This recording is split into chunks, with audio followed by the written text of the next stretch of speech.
اعوذ باللہ من الشیطان الرجیم، بسم اللہ الرحمن الرحیم۔ خانہ کعبہ کی تعمیر اور حجر اسود کا تنازع۔ ابتدائے عالم سے اس وقت تک خانہ کعبہ کی تعمیر 5 مرتبہ ہوئی۔ اول بار حضرت آدم علیہ السلام نے اس کی تعمیر فرمائی۔ دلائل بحیقی میں عبداللہ بن عمرو بن العاص رضی اللہ تعالیٰ عنہ سے مروی ہے کہ رسول اللہ صلی اللہ علیہ وسلم نے فرمایا کہ اللہ تعالیٰ نے حضرت جبرائیل علیہ السلام کو حضرت آدم علیہ السلام کے پاس تعمیر بیت اللہ کا حکم دے کر بھیجا۔ جب حضرت آدم علیہ السلام اس کی تعمیر سے فارغ ہوئے تو حکم ہوا کہ اس گھر کا طواف کرو، اور یہ ارشاد ہوا کہ تم پہلے انسان ہو اور یہ پہلا گھر ہے جو لوگوں کی عبادت کے لیے بنایا گیا ہے۔ جب نوح علیہ السلام کے زمانے میں طوفان آیا تو بیت اللہ کا نام و نشان باقی نہ رہا۔ ابراہیم علیہ السلام کو بیت اللہ کی دوبارہ تعمیر کا حکم ہوا۔ بنیادوں کے نشان بھی باقی نہ رہے تھے۔ جبرائیل علیہ السلام نے آ کر بنیادوں کے نشان بتائے تو حضرت ابراہیم علیہ السلام نے حضرت اسماعیل علیہ السلام کی اعانت اور امداد سے تعمیر شروع کی۔ تیسری بار بعثت نبوی سے 5 سال قبل جب آپ صلی اللہ علیہ وسلم کی عمر شریف 35 سال کی تھی، قریش نے خانہ کعبہ کی تعمیر کا فیصلہ کیا۔ وجہ یہ تھی کہ کعبہ صرف قد سے کچھ اونچی 4 دیواری کی شکل میں تھا۔ حضرت اسماعیل علیہ السلام کے زمانے سے ہی اس کی بلندی 9 ہاتھ تھی اور اس پر چھت نہ تھی۔ اس کیفیت کا فائدہ اٹھاتے ہوئے کچھ چوروں نے اس کے اندر رکھا ہوا خزانہ چرا لیا تھا۔ اس کے علاوہ اس کی تعمیر پر ایک طویل زمانہ گزر چکا تھا۔ عمارت خستگی کا شکار ہو چکی تھی اور دیواریں پھٹ گئی تھیں۔ ادھر اسی سال ایک زوردار سیلاب آیا جس کے بہاؤ کا رخ خانہ کعبہ کی طرف تھا۔ اس کے نتیجہ میں خانہ کعبہ کسی بھی لمحے ڈھہ سکتا تھا۔ نشیب میں ہونے کی وجہ سے بارش کا تمام پانی اندر بھر جاتا تھا، اس لیے قریش کو اس کی تعمیر کا از سر نو خیال پیدا ہوا۔ جب تمام رؤسائے قریش اس پر متفق ہو گئے کہ بیت اللہ کو منہدم کر کے از سر نو بنایا جائے تو ابو وہب بن عمرو مخزومی، جو کہ رسول اللہ صلی اللہ علیہ وسلم کے والد عبداللہ کے ماموں تھے، کھڑے ہوئے اور قریش سے مخاطب ہو کر یہ کہا کہ دیکھو، بیت اللہ کی تعمیر میں جو کچھ بھی خرچ کیا جائے وہ کسب حلال ہو، اور زنا اور چوری اور سود وغیرہ کا کوئی پیسہ اس میں شامل نہ ہو، صرف حلال مال اس کی تعمیر میں لگایا جائے۔ اللہ تعالیٰ پاک ہے اور پاک ہی کو پسند کرتا ہے۔ اس کے گھر میں پاک ہی پیسہ لگاؤ، اور اس خیال سے کہ تعمیر بیت اللہ کے شرف سے کوئی محروم نہ رہ جائے، اس لیے تعمیر بیت اللہ کو مختلف قبائل پر تقسیم کر دیا گیا کہ فلاں قبیلہ بیت اللہ کا فلاں حصہ تعمیر کرے گا اور فلاں قبیلہ فلاں حصہ تعمیر کرے گا۔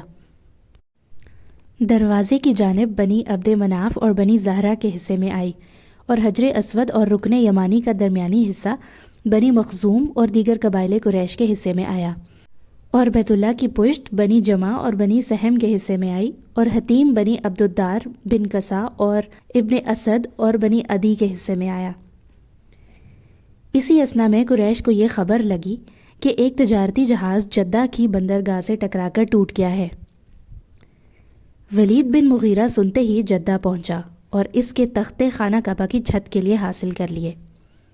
اس جہاز میں ایک رومی معمار بھی تھا جس کا نام باقوم تھا۔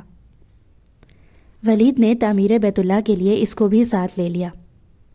پھر باقوم اس تعمیر کا نگراں رہا۔ ان مراحل کے بعد جب قدیم عمارت کے گرانے کا وقت آیا تو کسی کی ہمت نہ ہوتی تھی کہ وہ بیت اللہ کے ڈھانے کے لیے کھڑا ہو۔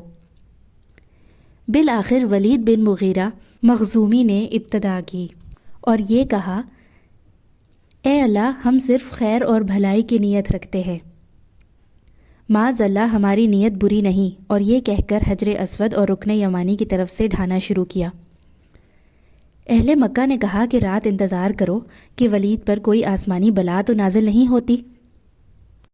اگر اس پر کوئی ناگہانی آفت نازل ہوئی تو ہم بیت اللہ کو پھر اصلی حالت پر بنا دیں گے، ورنہ ہم بھی ولید کے معین و مددگار ہوں گے۔ صبح ہوئی کہ ولید صحیح و سالم پھر پھاولا لے کر حرم محترم میں آ پہنچا۔ لوگوں نے سمجھ لیا کہ ہمارے اس فعل سے اللہ راضی ہے، اور سب کی ہمتیں بڑھ گئیں اور سب مل کر دل و جان سے اس کام میں شریک ہوئے۔ یہاں تک کھودا کہ حضرت ابراہیم علیہ السلام کی بنیادیں نمودار ہو گئیں۔ ایک قریشی نے جب بنیاد ابراہیم پر پھاولا جلایا تو دفتن تمام مکہ میں ایک سخت دھماکہ ظاہر ہوا، جس کی وجہ سے آگے کھودنے سے رک گئے اور انہی بنیادوں پر تعمیر شروع کر دی۔ تقسیم سابق کے مطابق ہر قبیلہ نے علیحدہ علیحدہ پتھر جمع کر کے تعمیر شروع کی۔ جب تعمیر مکمل ہو گئی اور حجر اسود کو اپنی جگہ پر رکھنے کا وقت آیا تو سخت اختلاف ہوا اور تلواریں کھنچ گئیں۔ جب عمارت حجر اسود تک بلند ہو چکی تو یہ جھگڑا اٹھ کھڑا ہوا کہ حجر اسود کو اس کی جگہ رکھنے کا شرف و امتیاز کسے حاصل ہو۔ یہ جھگڑا رفتہ رفتہ اس قدر شدت اختیار کر گیا کہ معلوم ہوتا تھا کہ سرزمین حرم میں سخت خون خرابہ ہو جائے گا۔ اسی طرح 4-5 دن گزر گئے اور کوئی بات طے نہ ہو سکی۔ لوگ جنگ و جدال اور قتل و قتال پر آمادہ ہو گئے۔ اس وقت بنو امیہ بن مغیرہ مخزومی نے، جو قریش میں سب سے زیادہ معتمر اور سن رسیدہ تھا، یہ رائے دی کہ کل صبح جو شخص سب سے پہلے مسجد حرام کے دروازے سے داخل ہو، اسی کو اپنا حکم بنا کر فیصلہ کروا لو۔ سب نے رائے کو پسند کیا۔ صبح ہوئی اور تمام لوگ حرم میں پہنچے۔ دیکھتے کیا ہیں کہ سب سے پہلے آنے والے محمد صلی اللہ علیہ وسلم ہیں۔ آپ صلی اللہ علیہ وسلم کو دیکھتے ہی سب کی زبانوں سے بے ساختہ یہ الفاظ نکلے: یہ تو محمد امین ہیں، ہم ان کے حکم بنانے پر راضی ہیں۔ یہ تو محمد امین ہیں۔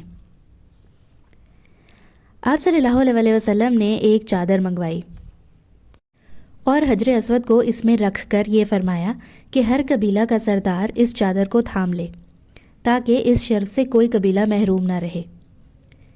اس فیصلے کو سب نے پسند کیا اور سب نے مل کر چادر اٹھائی۔ جب سب کے سب اسی چادر کو اٹھائے اس جگہ پہنچے جہاں اس کو رکھنا تھا تو آپ صلی اللہ علیہ وسلم خود آگے بڑھے اور اپنے دست مبارک سے حجر اسود کو اپنی جگہ پر رکھ دیا۔ ادھر قریش کے پاس مال حلال کی کمی پڑ گئی، اس لیے انہوں نے شمال کی طرف سے کعبہ کی لمبائی تقریباً 6 ہاتھ کم کر دی۔ یہی ٹکڑا حتیم کہلاتا ہے۔ اس دفعہ قریش نے کعبہ کا دروازہ زمین سے خاصا بلند کر دیا تاکہ اس میں وہی شخص داخل ہو سکے جسے وہ اجازت دیں۔ جب دیواریں 15 ہاتھ بلند ہو گئیں تو اندر 6 ستون کھڑے کر کے اوپر سے چھت ڈال دی گئی اور کعبہ اپنی تکمیل کے بعد قریب قریب چوکور شکل کا ہو گیا۔ اب خانہ کعبہ کی بلندی 15 میٹر ہے۔ حجر اسود والی دیوار اور اس کے سامنے کی دیوار یعنی جنوبی اور شمالی دیواریں 10-10 میٹر ہیں۔ حجر اسود مطاف کی زمین سے 1.5 میٹر کی بلندی پر ہے۔ دروازے والی دیوار اور اس کے سامنے کی دیوار 12-12 میٹر ہیں۔ دروازہ زمین سے 2 میٹر بلند ہے۔ دیوار کے گرد نیچے ہر 4 جانب سے ایک بڑھے ہوئے کرسی نما ضلع کا گھیرا ہے جس کی اوسط اونچائی 25 سینٹی میٹر اور اوسط چوڑائی 30 سینٹی میٹر ہے۔ اسے شاذ روان کہتے ہیں۔ یہ بھی دراصل بیت اللہ کا جزو ہے، لیکن قریش نے اسے بھی چھوڑ دیا تھا۔ چوتھی بار عبداللہ بن زبیر رضی اللہ تعالیٰ عنہ نے اپنے زمانہ خلافت میں بیت اللہ کو شہید کر کے ازسر نو تعمیر کیا۔ 5ویں بار حجاج بن یوسف نے بنایا،